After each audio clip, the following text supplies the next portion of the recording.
ایک بڑا خوبصورت واقعہ ہے جو دور مصطفیٰ صلی اللہ تعالی علیہ وسلم میں پیش آیا۔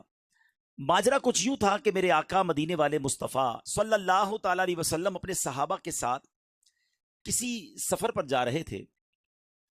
راستے میں یہ اعلان کیا گیا کہ قافلے کو پڑاؤ دیا جائے، بریک لیا گیا۔ صحابہ کرام علیہ رضوان نے اپنے کھانے کے لیے اس زمانے میں جو ٹفن باکس ہوتے ہوں گے، توشہ دان تھے، وہ کھولے، مگر حال یہ تھا کہ صحابہ کرام کے پاس روٹی تھی مگر سالن نہیں تھا، صرف روٹی کھانے لگے۔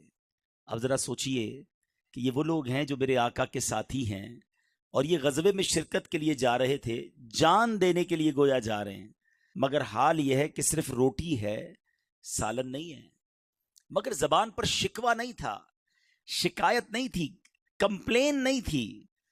آج ہمارے اس اجتماع میں بھی ہو سکتا ہے کچھ اسلامی بھائی آئے ہوں، رات سے بھی کچھ اسلامی بھائی آ گئے ہیں، آرام نہیں ہوا ہوگا، کھانا پراپر نہیں ملا ہوگا، تو بعض اوقات شکوہ ہوتا ہے کہ یار انتظام ٹھیک نہیں ہے، یا ہمارے گھر کے اندر کسی دن اپنی پسند کا کھانا نہ بنے، یا کاروبار میں کسی قسم کی کمی آ جائے تو ہماری زبان پر شکوہ آتا ہے۔ مگر یہ کیسے صحابہ تھے کہ نبی پاک کے ساتھی ہیں، کھانے کے لیے روٹی ہے، سالن نہیں، مگر زبان پر شکوہ نہیں ہے۔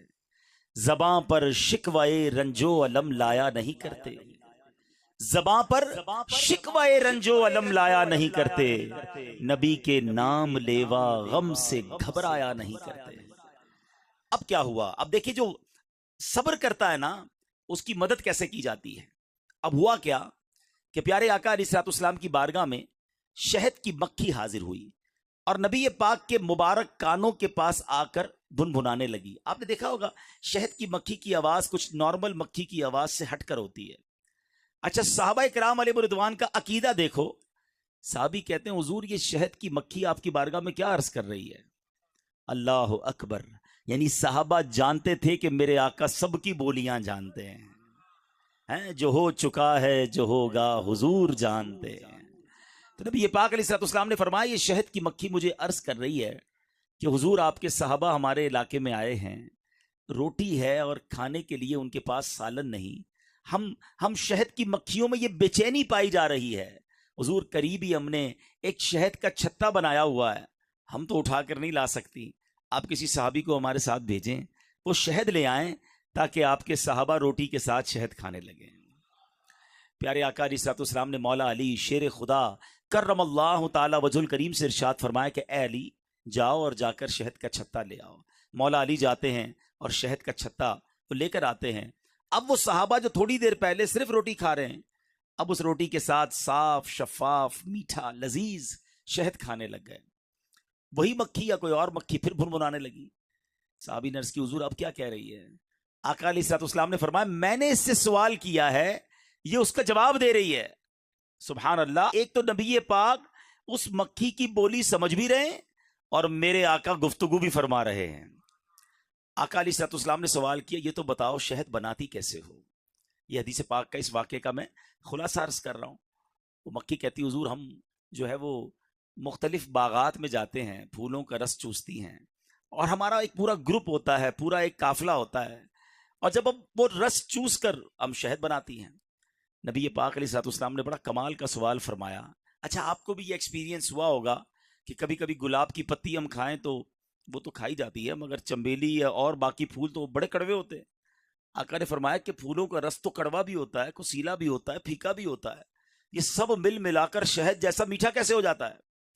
شہد کی مکھی عرض کرتی حضور بات یہ ہے کہ جب ہم پھولوں کا رس چوس لیتی ہے نا، جب واپس چھتے کی طرف ٹریول کر رہی ہوتی ہیں، واپس آ رہے ہوتے ہیں، تو ہمارا ایک سردار ہوتا ہے، اس پورے قافلے کا ایک لیڈر ہوتا ہے، اور جو یہاں پر کسان موجود ہوں گے، کھیتی باڑی کرنے والے، یا جن کا شہد کے حوالے سے کچھ معلومات ہے، تو آج سائنس بھی بتاتی ہے کہ یہ پورا جو چھتا ہے اس کا پورا فلسفہ کوئین بی، ملکہ مکھی کے گرد گھومتا ہے۔ وہ ایک ملکہ مکھی ہوتی ہے جس کے آرڈر پر وہ ساری مکھیاں چلتی ہیں۔ آج سائنس نے پہچانا ہے، اس مکھی نے 1450 سال پہلے عرض کیا تھا حضور ہمارا ایک قافلے کا امیر ہوتا ہے، جب ہم واپس آتے ہیں یا رسول اللہ وہ آپ پر درود پڑھنا شروع کر دیتا ہے، اور حضور اس کی دیکھا دیکھی جتنی مکھیاں ہیں سب آپ پر درود بھیجتی ہیں۔ یا رسول اللہ یہ کوئی اور کمال نہیں ہے، یہ آپ پر درود کی برکت ہے کہ پھولوں کا کڑوا پھیکا رس جو ہے وہ شہد جیسا میٹھا ہو جاتا ہے۔ شہد میں شفا بھی ہے نا، سارے حکیم کہتے ہیں کیوں نہ شفا ہو، جو بنتا ہی نبی پاک کے درود کی برکت سے ہو تو اس میں کیوں نہ برکت ہو۔ اب علماء کرام نے یہ واقعہ نقل کرنے کے بعد بڑی پیاری بات ارشاد فرمائی، کیا خوبصورت مدنی پھول ہمیں عطا فرمائے۔ علماء کہتے ہیں جب درود پاک کی برکت سے پھولوں کا کڑوا پھیکا رس شہد جیسا میٹھا ہو سکتا ہے، تو اگر کسی مسلمان کی زندگی میں گناہوں کی کڑواہٹ ہو، بدعمالیوں کی پھیکاوٹ ہو، اگر وہ چاہتا ہے کہ زندگی نیکیوں کی مٹھاس سے تر بتر ہو جائے تو اپنی زندگی میں درود پاک کو شامل کر لے، وہ درود پاک کی کثرت کرنا شروع کرے، اللہ اس کی زندگی کو بھی شہد جیسا میٹھا کر دے گا۔ تو اے میرے پیارے اسلامی بھائیوں، جو آج رکھنی کے سنتوں بھرے اجتماع میں آئے ہیں، آج یہ نیت کر کے جائیں کہ انشاءاللہ عز و جل ہم روزانہ کثرت کے ساتھ درود پاک پڑھیں گے۔ اللہ سلامت رکھے میرے پیر و مرشد کو، دعوت اسلامی والوں کو۔ کیا شاندار ہمیں طریقہ بتایا زندگی گزارنے کا، اور وہ کیا ہے کہ نیک اعمال میں ہمیں ایک نیک عمل بتایا گیا کہ روزانہ کم از کم 313 مرتبہ درود پاک پڑھ لیا جائے۔ گویا امیر اہل سنت چاہتے ہیں ہماری زندگی شہد جیسی میٹھی ہو جائے، نیکیوں والی ہو جائے، تو نیک اعمال پر عمل کی نیت بھی کر لیں، انشاءاللہ روزانہ کم از کم 313 بار درود پاک پڑھیں گے۔ آئیے مل کر محبت کے ساتھ بآواز بلند درود پاک پڑھ لیں۔ صلو علی الحبیب صلی اللہ تعالی علی محمد صلی اللہ علیہ وسلم۔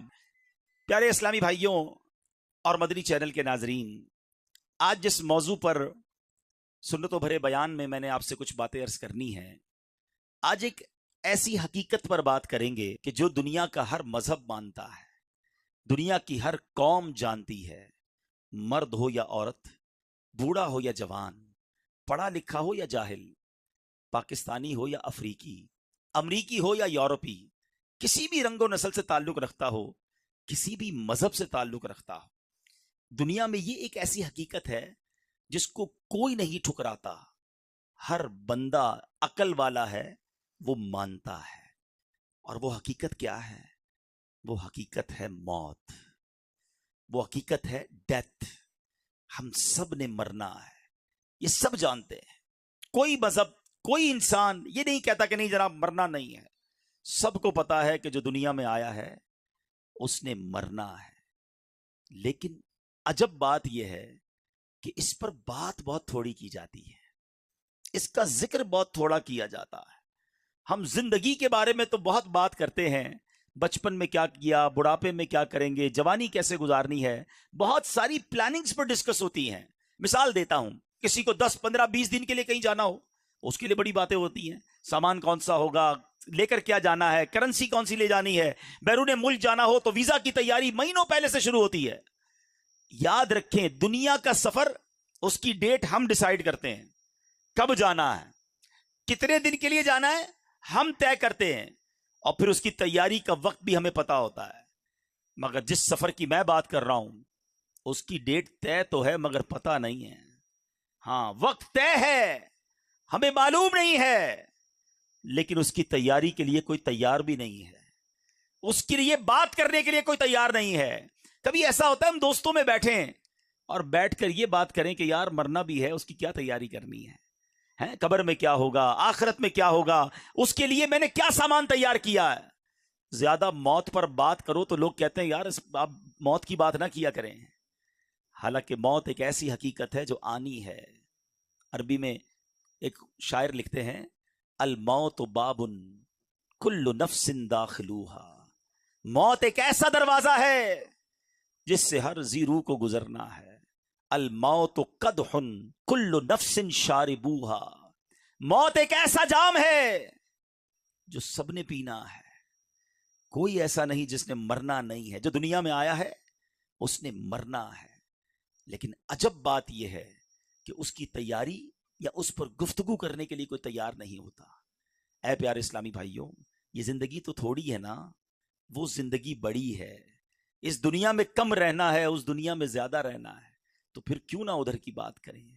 آج انشاءاللہ ہم اپنی قبر، آخرت اور موت کی تیاری کے بارے میں کچھ سنیں گے۔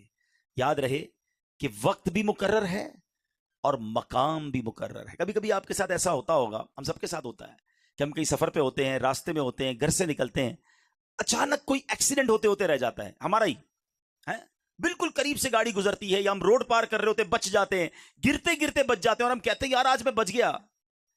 دراصل ہم بچے نہیں, ہمارا وقت آیا نہیں ہے. جس دن وقت آیا نا اس دن نہیں بچیں گے. اس دن جگہ بھی وہی ہوگی جو لکھی ہوئی ہے اور وقت بھی وہی ہوگا جو لکھا ہوا ہے. ایک بار حضرت سلیمان علیہ الصلوۃ والسلام کی بارگاہ میں ملک الموت حاضر ہوئے اور آپ کے ساتھ ایک ساتھی بھی آپ کا بیٹھا ہوا تھا. تو وہ ساتھی جو تھا اس کو حضرت ملک الموت جو ہیں وہ کافی گھور کر دیکھ رہے تھے. تو ملک الموت تو چلے گئے, تو آپ نے اپنے ساتھی سے کہا تم جانتے ہو یہ کون تھے؟ کہا حضور کون تھے؟ کہا یہ ملک الموت تھے. کہا لگتا ہے میری روح قبض کرنے آ گئے حضرت. آپ ایسا کریں, آپ کی تو ہواؤں پر حکومت ہے, آپ ہوا کو حکم دیں کہ فوراً مجھے یہاں سے ہندوستان بھیج دیں. آپ نے ہاتھ اٹھائے اور دعا فرمائی, ہوا نے اس شخص کو سفر کروا کے ہندوستان بھیج دیا. کچھ دنوں کے بعد ملک الموت پھر حاضر ہوئے. حضرت سلیمان نے پوچھا کہ یہ تو بتاؤ کہ تم جو ہے میرے ساتھی کو کیوں گھور رہے تھے؟ تو کہا حضور میں حیران تھا کہ میرے پاس یہ لکھا ہوا تھا کہ کچھ دیر بعد اس بندے کی روح میں نے ہند سے قبض کرنی ہے اور یہ آپ کے پاس بیٹھا ہوا ہے. اللہ اکبر. تو آپ نے فرمایا میں نے ہی تو دعا کی اور یہ ہند پہنچا اور پھر اگلے لمحے انہوں نے ہند سے اس کی روح قبض کر لی.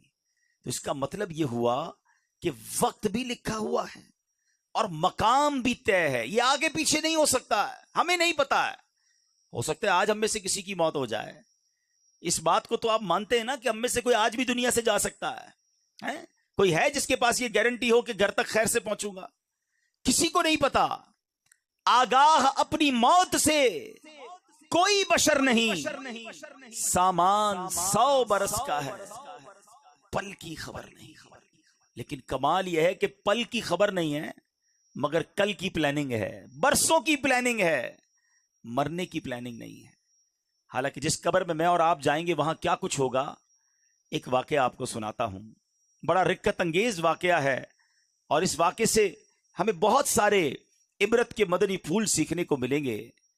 جلیل القدر تابعی سیدنا حسن بصری رحمت اللہ تعالی علیہ ایک بار اپنے گھر کے دروازے پر تشریف فرما تھے.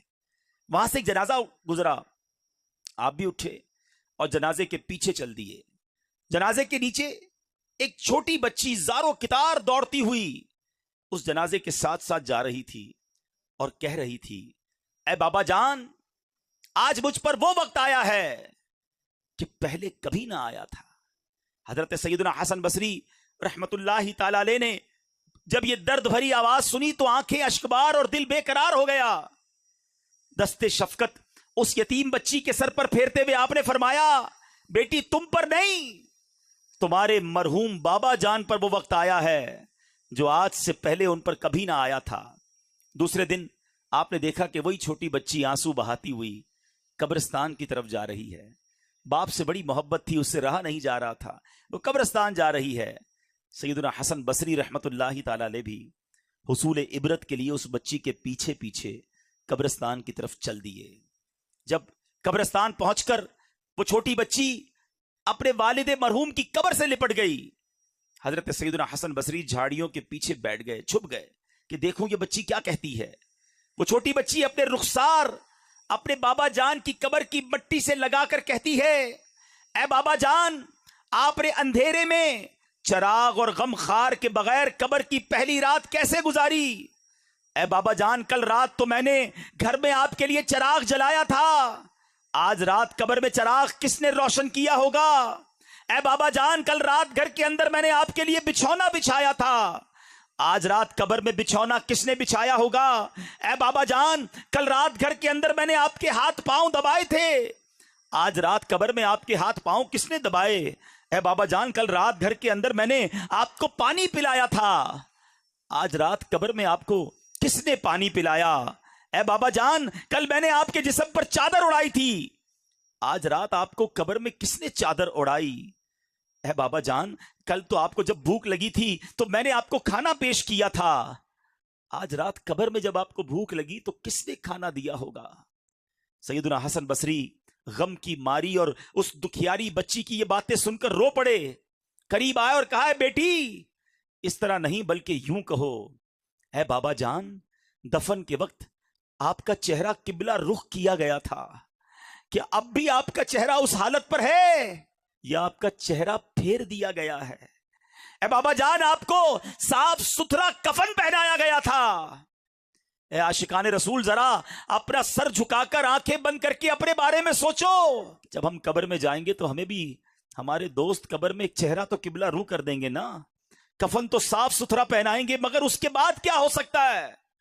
سیدنا حسن بصری کہتے ہیں اپنے والد سے یہ پوچھو کہ بابا جان، کل تو آپ کو صاف ستھرا کفن پہنا کر دفنایا گیا تھا، کیا اب بھی وہ صاف ستھرا ہے؟ اے بابا جان، آپ کو قبر میں صحیح اور سالم بدن کے ساتھ رکھا گیا تھا، کیا اب بھی جسم سلامت ہے یا اسے کیڑوں نے کھا لیا ہے؟ اے بابا جان، علماء فرماتے ہیں قبر کی پہلی رات بندے سے ایمان کے بارے میں سوال کیا جائے گا تو کوئی جواب دے گا، کوئی مایوس رہے گا، آپ نے اس سوال کا درست جواب دیا یا آپ ناکام رہے ہیں۔ اے بابا جان، سنا ہے علماء سے بعض مردوں پر قبر کشادگی کرتی ہے، بعض پر تنگی کرتی ہے، آپ بتائیے آپ پر قبر نے تنگی کی یا کشادگی کی؟ اے بابا جان، علماء فرماتے ہیں کہ کسی میت کے کفن کو جنتی کفن سے اور کسی کے کفن کو جہنم کی آگ کے کفن سے بدل دیا جاتا ہے، تو آپ کے کفن کو آگ سے بدلا گیا یا جنتی کفن سے؟ اے بابا جان، کل جب میں آپ کو پکارتی تھی تو آپ مجھے جواب دیتے تھے، آج میں کتنی بدنصیب ہوں کہ قبر کے سرانے کھڑی ہو کر پکار رہی ہوں، مگر مجھے آپ کے جواب کی آواز سنائی نہیں دیتی۔ اے بابا جان، آپ تو مجھ سے ایسے جدا ہوئے کہ قیامت تک دوبارہ نہیں مل سکتے۔ اے خدائے رحمان، قیامت کے میدان میں مجھے اپنے بابا جان کی ملاقات سے محروم نہ کرنا۔ سیدنا حسن بصری رحمت اللہ تعالی کی یہ باتیں سن کر وہ بچی عرض گزار ہوئی، اے میرے سردار، آپ کے نصیحت آموز کلمات نے مجھے خواب غفلت سے بیدار کر دیا ہے۔ اے پیارے اسلامی بھائیوں، بظاہر تو یہ ایک واقعہ ہے، مگر یہ قبر کا سفر ہم سب نے کرنا ہے۔